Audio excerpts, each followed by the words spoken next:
Bonjour à toi qui regarde cette vidéo, j'espère que tu vas bien. Bienvenue à toi sur la chaîne Attitude Séduction, je suis Brenda Boukris, ta coach en développement personnel et en séduction pour hommes et femmes certifiés en programmation neurolinguistique. Et aujourd'hui, je vais te parler de mon histoire et comment j'en suis arrivée alors que personne ne croyait en moi à devenir femme confiante et chef d'entreprise. Vous allez toujours avoir un moment de votre vie où vous allez être face à une peur et vous allez avoir un choix. Est-ce que j'agis ou est-ce que je n'agis pas? Les efforts paient toujours. Le travail paie toujours.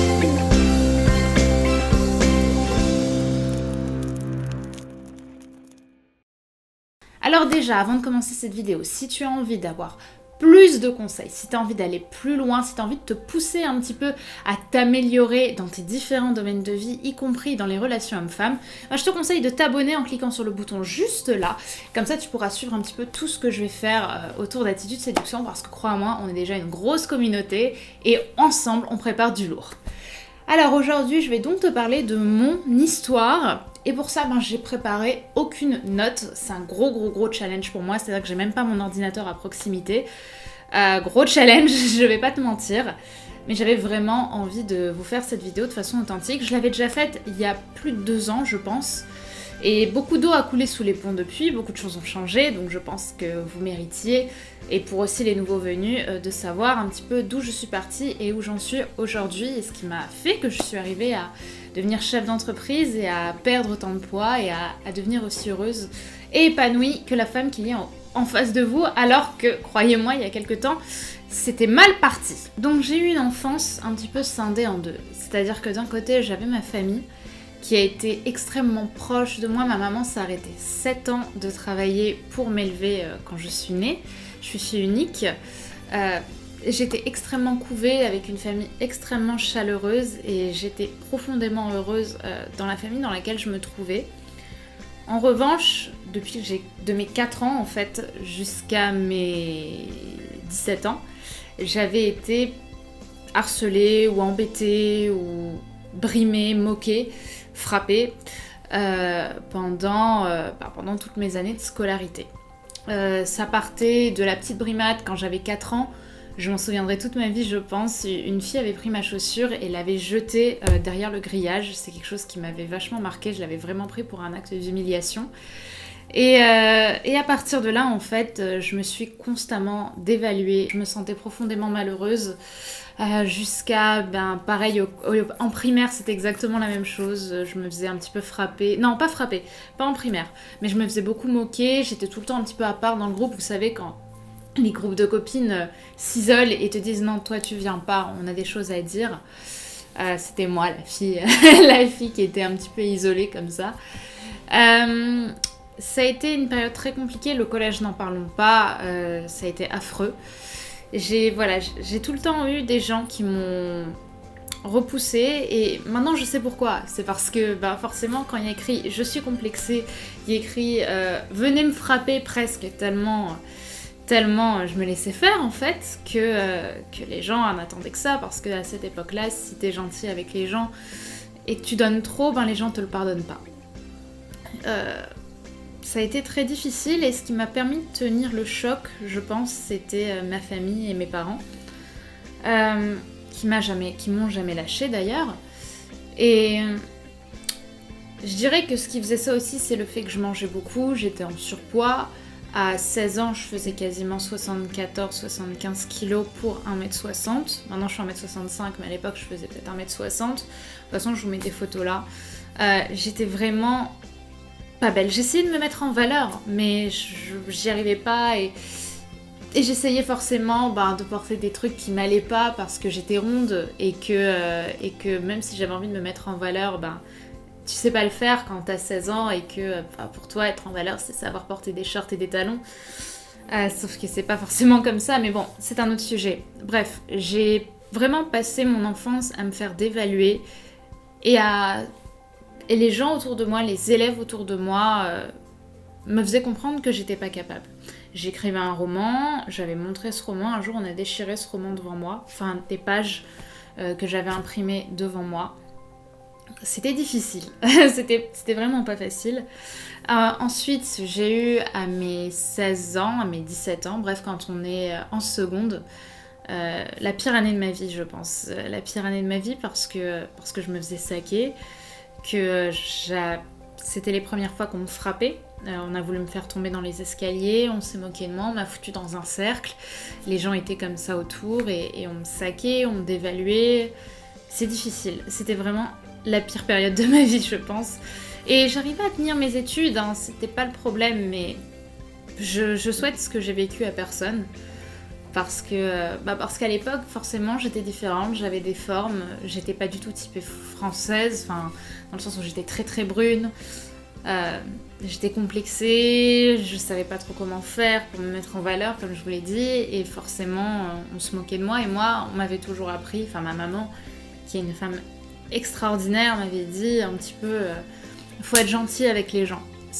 Dans ma famille, les gens sont profondément gentils.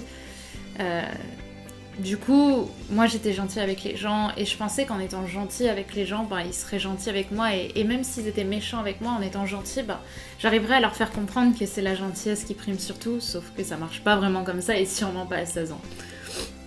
Donc ça a été une période difficile, j'étais très complexée par mon corps, évidemment, j'avais jamais embrassé un garçon.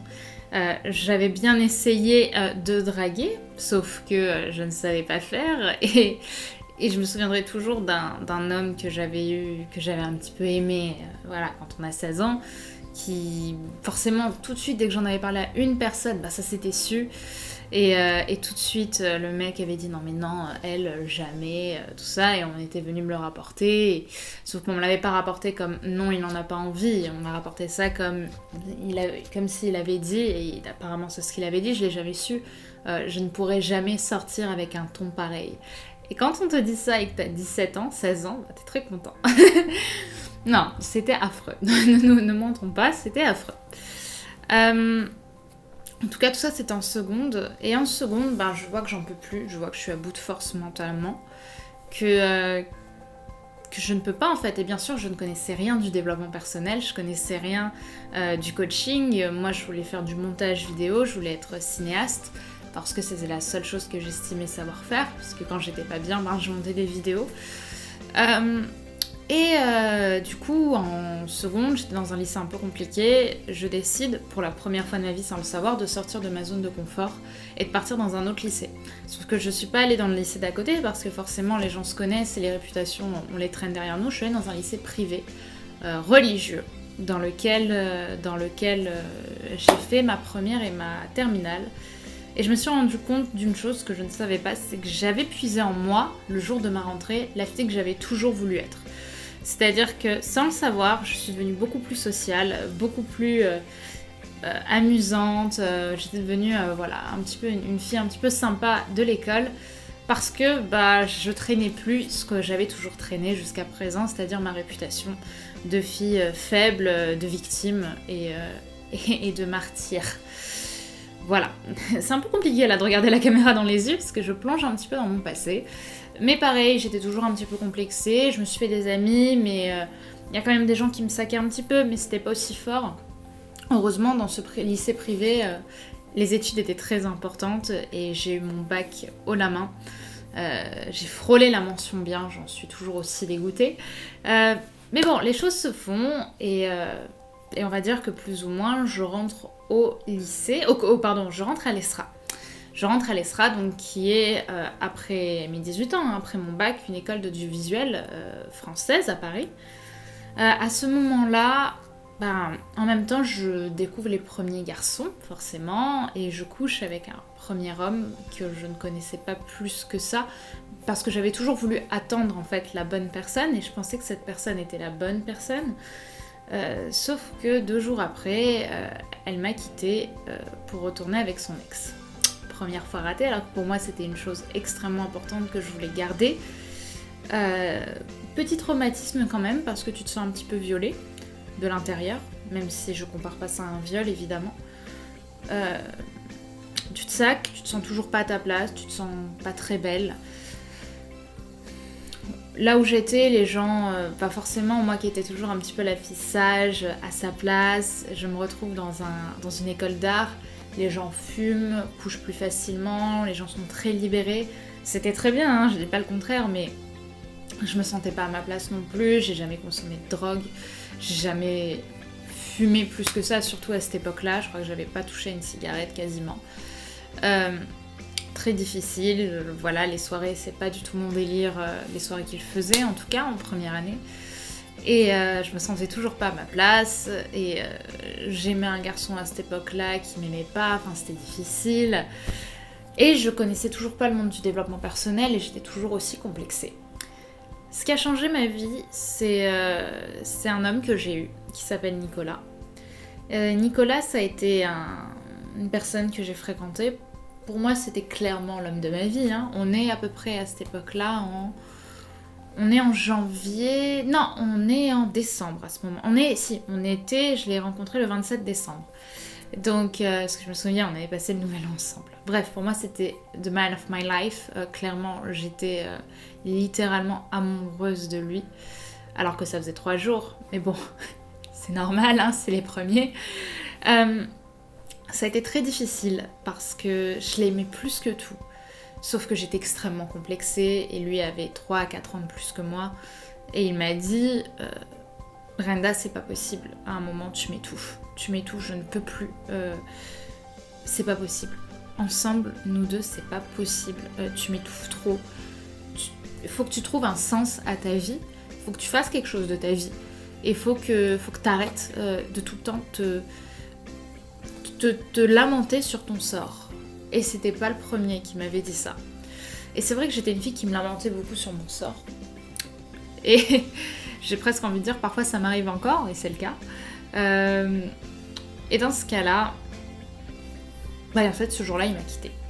Par téléphone. Génial. Mais il m'a quittée, et ça a été la plus belle chose, en fait, qu'il m'a apportée. Puisqu'à ce moment-là, il m'a dit, Brenda, faut que tu trouves un sens à ta vie. Tu peux pas vivre pour moi, tu peux pas vivre pour les autres. Trouve un sens à ta putain de vie et passe à l'action. Et Nicolas n'était pas du tout dans le développement personnel directement, hein. Il était trader ou il était étudiant en trading. Et ce jour-là, ce qu'il m'a dit a changé ma vie, puisque il m'a quittée, j'étais en larmes, mais je me suis dit, ouais, il a peut-être raison, peut-être que je devrais faire quelque chose de mes 10 doigts. Et donc j'étais toujours étudiante en audiovisuel, en première année, et je décide de chercher un stage, en fait. Et je tombe sur une petite annonce d'une petite boîte de coaching qui débutait, qui valait pas grand chose tout de suite, quoi, qui cherchait une monteuse. Et je me suis dit, ça a l'air bien, pourquoi pas essayer, sachant que quelqu'un m'avait déjà parlé du monde de la séduction une fois en me disant que ça pouvait s'apprendre, sauf que j'étais jamais allée plus loin que ça, même si ça m'avait intriguée. Et en fait, je me présente dans cette boîte pour passer un entretien. Et un jeune homme m'accueille et me dit, bon le patron va te recevoir, assieds-toi là. Et là, j'ai le patron qui arrive, un monsieur d'une 40aine d'années, blond, les yeux bleus, et il me serre la main en me disant, Alex Wagner, bonjour. Et ce Alex Wagner, ensemble avec tous les autres membres de l'équipe, on a créé tous ensemble Morning Kiss, pour laquelle vous me connaissez encore aujourd'hui. Parce que le jour où je lui ai serré la main pour la première fois, je venais de me faire larguer et j'étais loin de penser tout ce qui allait se passer après pour moi. D'autant plus que, en même temps de devenir monteuse pour cette boîte de coaching en séduction, mais en même temps, je connaissais pas trop ce que c'était, je prends contact avec un homme qui avait 42 ans, qui était devenu un ami, à savoir que moi, on avait un certain nombre d'années, vous vous en doutez, de différence. Cette personne est devenue un ami, et surtout cette personne a dit une phrase qui allait changer ma vie. Cette personne s'appelait Alexandre. Il m'a dit, Brenda, la confiance en soi s'apprend. Et le jour où il m'a dit ça, ma vie a changé. Puisqu'il m'a dit, Brenda, la confiance en soi, ça s'apprend par ta cohérence entre tes paroles et tes actes. Et ce sont toujours tes actes qui vont primer. Alexandre, c'était quelqu'un qui est devenu un de mes meilleurs amis pendant une période.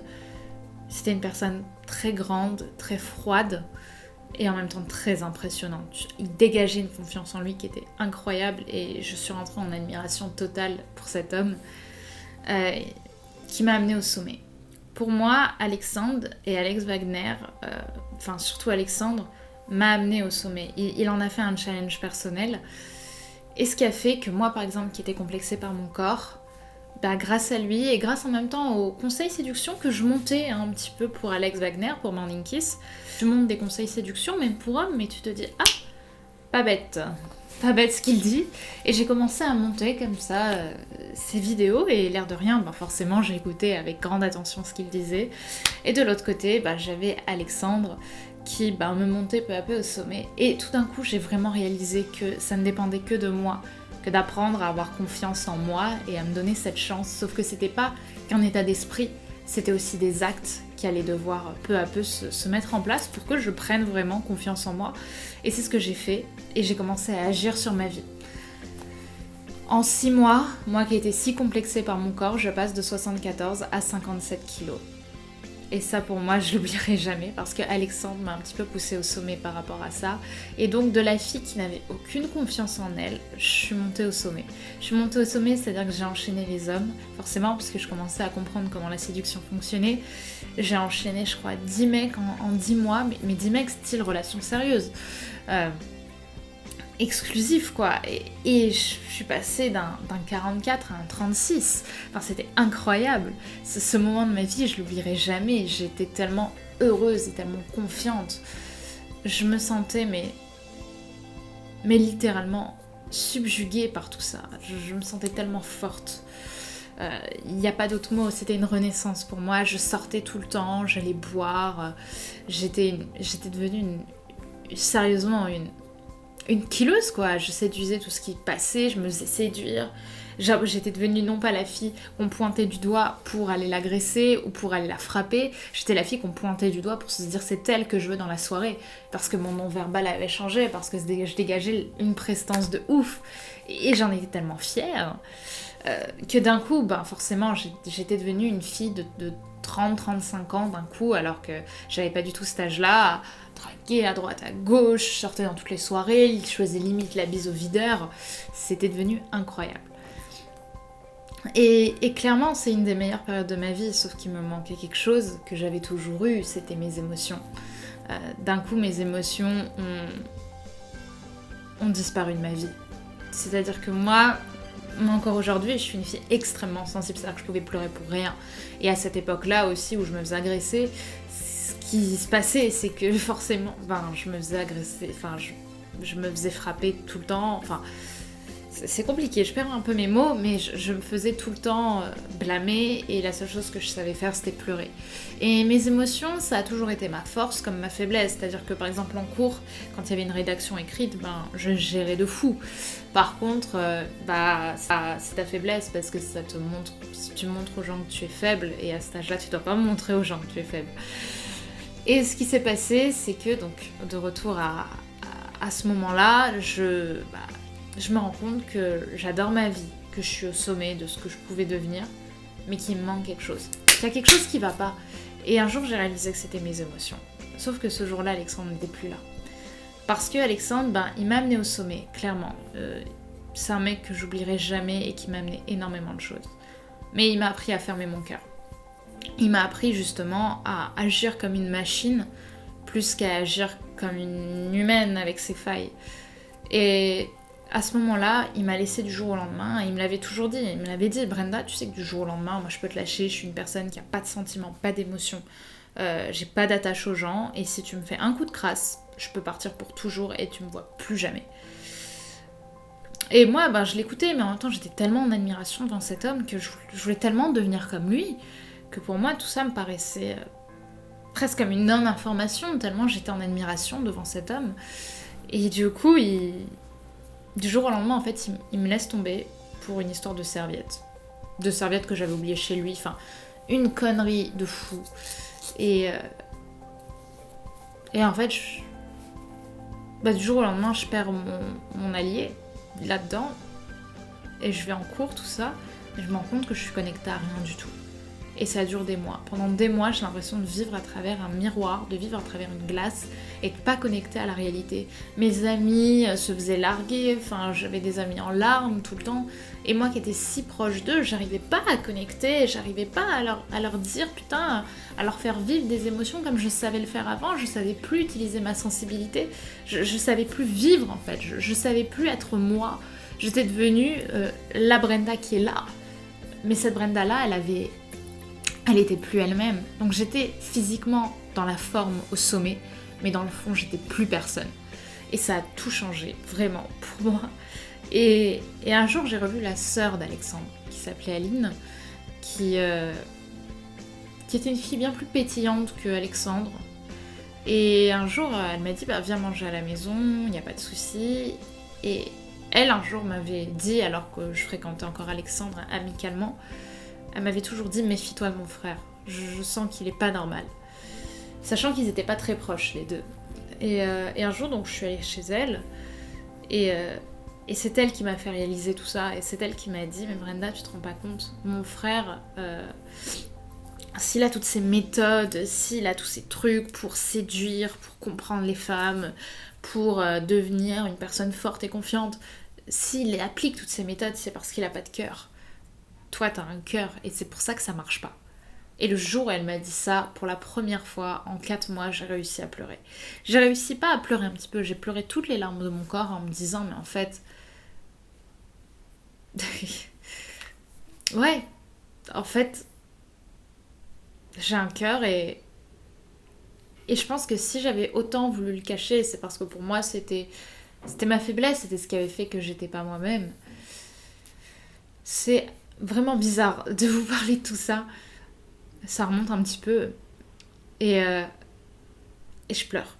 Je pleure parce que je me rends compte que oui, j'étais au sommet, mais à quel prix j'ai été au sommet? À quel prix j'ai été cette fille-là? Au prix de mes émotions, au prix de mon identité, au prix de mes faiblesses. Et à partir de ce jour-là, j'ai réussi tant bien que mal à retrouver mes émotions et à marcher un petit peu sans jamais vraiment avoir de nouvelles d'Alexandre. Il a essayé d'en reprendre, mais j'ai été quand même assez évasive et je me suis assez éloignée de lui. Et il m'a notamment dit, et je me suis notamment dit, en fait, Brenda, il faut que tu donnes un sens à tout ça. Il faut que tu donnes un sens à tout ce qui t'est arrivé. Parce qu'il t'est arrivé beaucoup de choses quand même. Et que... c'est extrêmement déstabilisant, vraiment, de vous parler de tout ça. En fait, je me suis dit, il faut que tu donnes un sens à ton histoire, parce que ton histoire, elle est spéciale. T'étais tout en bas, t'arrivais tout en haut. Je regretterai jamais, jamais, jamais ce qui m'est arrivé. Mais je voudrais jamais le revivre. Parce que...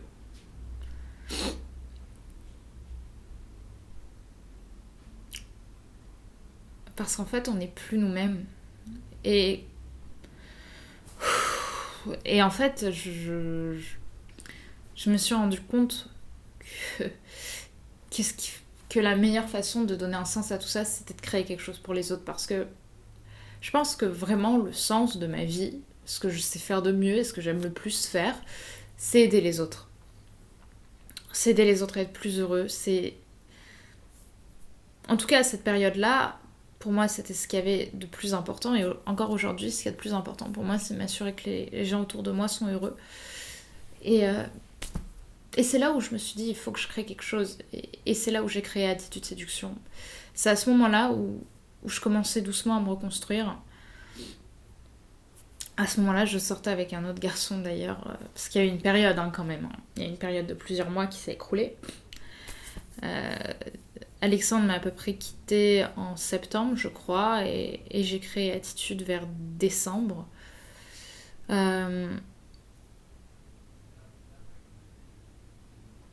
C'est compliqué.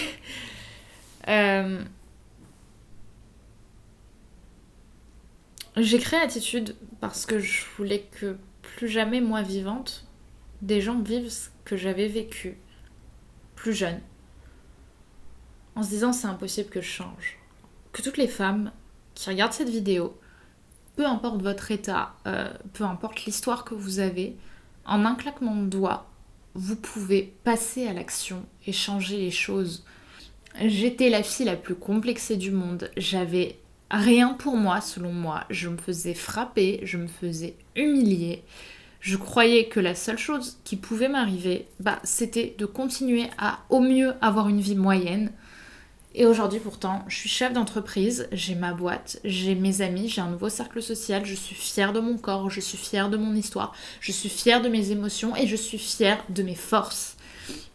Et ça, vous pouvez le faire vous aussi en osant déplaire aux gens. Parce qu'en créant Attitude Séduction, à ce moment-là, oui, j'avais de nouveau confiance en moi.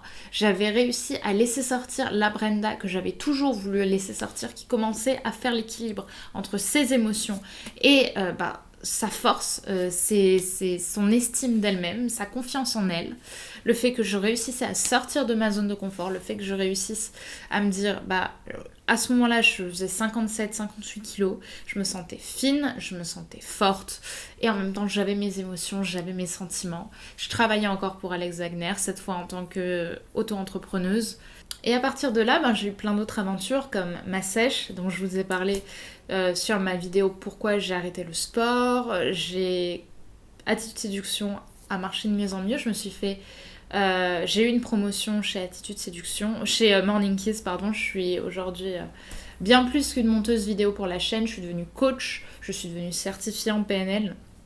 Et ce que je voulais vous dire dans cette vidéo, c'est pas vous raconter toute ma vie, parce qu'on s'en fout. Ce que je voulais vous montrer, c'est que dans la vie, on peut toujours s'en sortir et on peut toujours donner du sens à ce qui nous arrivait. Je sais pas toi qui regarde cette vidéo dans quel état tu es. Si t'es quelqu'un de complexé, si t'es quelqu'un de timide, si t'es quelqu'un qui gère pas avec les hommes ou qui gère pas avec les femmes ou qui a l'impression qu'elle ne peut pas être mieux que ce que les gens considèrent d'elle, prouve-leur qu'ils ont tort.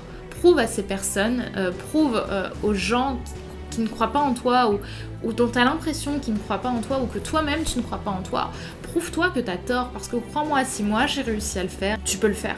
Toi aussi qui es derrière ton écran, t'as sûrement vécu des choses affreuses. T'as sûrement été seule, t'as sûrement eu l'impression que t'étais pas la bonne personne, que t'étais pas dans le bon corps, que t'étais pas dans le bon mental. T'es toujours capable de t'en sortir. T'es toujours capable d'aller plus haut, d'aller plus loin. T'as peut-être fait des tentatives de suicide, t'as peut-être été virée, t'as peut-être perdu l'homme de ta vie, la femme de ta vie, je sais pas. Mais toi qui regardes cette vidéo, sache que tu peux t'en sortir et prouve-toi que t'es capable de t'en sortir.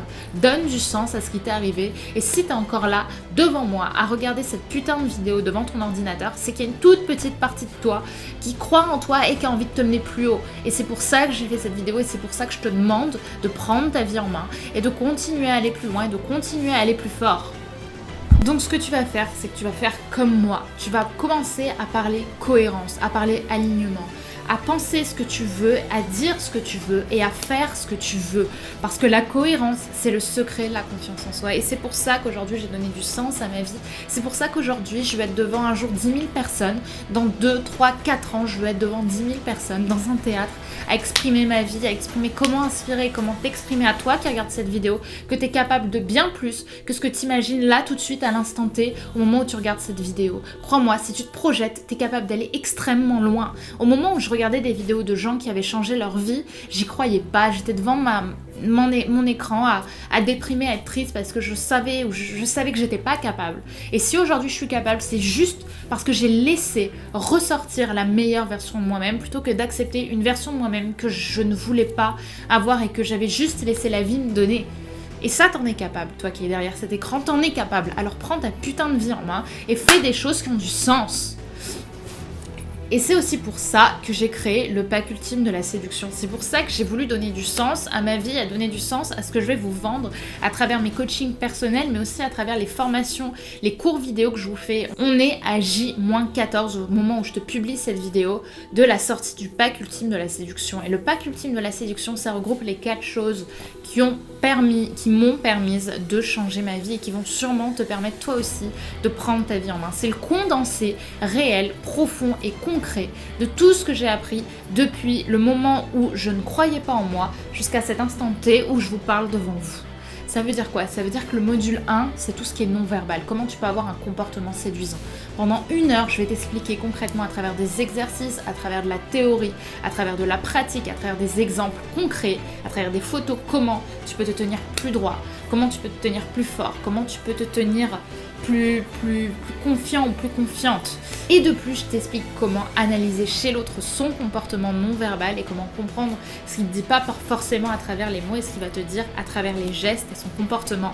Deuxièmement, je vais t'apprendre à prendre confiance en toi, à devenir une personne plus confiante pour pouvoir d'abord te séduire toi-même, ensuite séduire les autres. Je t'explique un petit peu comment moi j'ai pris confiance en moi, quelles ont été les clés et comment je les ai mises en pratique pour que toi aussi tu puisses les mettre en pratique. C'est un pack concret dans lequel je te parle vraiment de résultats. 3e module, je te parle de séduction. Comment tu vas pouvoir faire pour séduire un homme ou pour séduire une femme. Je t'explique comment fonctionne le sexe opposé et je t'explique comment tu vas pouvoir mettre en place un comportement séduisant pour séduire le sexe opposé et comment tu vas pouvoir mettre en place une méthode claire qui va te permettre de laisser ressortir ta meilleure version de toi-même parce que oui, c'est possible. Et dans le dernier module, je t'explique comment devenir un bon coup au lit. Toi qui es derrière cette vidéo, qu'est-ce que veulent secrètement les hommes et qu'est-ce que veulent secrètement les femmes et comment finalement arriver à devenir un bon coup et détruire un petit peu les croyances qu'on a par rapport à ça. Et j'ai notamment pour ça interviewé une sexologue et sexothérapeute qui va un petit peu nous parler pratique et comment faire pour avoir une sexualité épanouie. Et en plus de ça, j'ai fait 2 packs. Un pour les hommes, un pour les femmes afin de vraiment vous focus sur forcément vos problématiques d'hommes ou vos problématiques de femmes. Avec les femmes, on va parler de comprendre un homme, on va parler de comment être séduisante aux yeux d'un homme et avec les hommes, notamment dans le 3e pack, dans le 3e module, on va parler de comment séduire une femme, comment pensent secrètement les femmes, comment détruire les croyances limitantes féminine, etc., etc., etc. Je vais plus vous en parler dans les semaines qui suivent, à savoir que le pack ultime de la séduction sort le 8 avril. Mettez bien votre rond dans l'agenda parce que ça va être un événement de malade, la sortie de ce pack ultime, de ce court vidéo. Et pour moi, pour rebondir dans cette vidéo, c'est tellement plus qu'un simple module. Quand je l'ai écrit, j'avais la gorge qui se serrait. Des choses notamment qui m'ont pris des mois et des mois, pour pas dire des années, à mettre en place. Je vous les explique concrètement dans ce pack parce que je l'ai réfléchi comme je crois que j'ai jamais réfléchi à un de mes produits. Et même dans mes coachings, je vous offre notamment 1 heure de coaching gratuite avec moi quand vous achetez ce pack, que vous soyez à distance ou sur Paris, mais j'ai pas envie de vous en parler plus que ça. Ça c'est juste qu'on est à J-14 de la sortie du premier pack ultime de la séduction, version homme et version femme. Ils vont sortir tous les deux le même jour. Donc soyez à fond et vraiment pour finir cette vidéo, croyez en vous, croyez en ce que vous êtes capable de faire parce que vous êtes bien plus capable que ce qu'à l'instant T vous pensez avoir déjà fait. Vous êtes tellement plus fort, vous avez un instinct de survie. Si vous avez été le spermatozoïde qui allait féconder l'ovule, c'est pas pour rien, c'est que vous étiez le gagnant parmi des milliers et des milliers et des milliers de chances de sortir. Je crois qu'on a 2 milliards, on était 1 sur 2 milliards à pouvoir voir la vie et c'est ce que tu as fait le jour où tu es venu au monde, où tu as eu la vie en toi.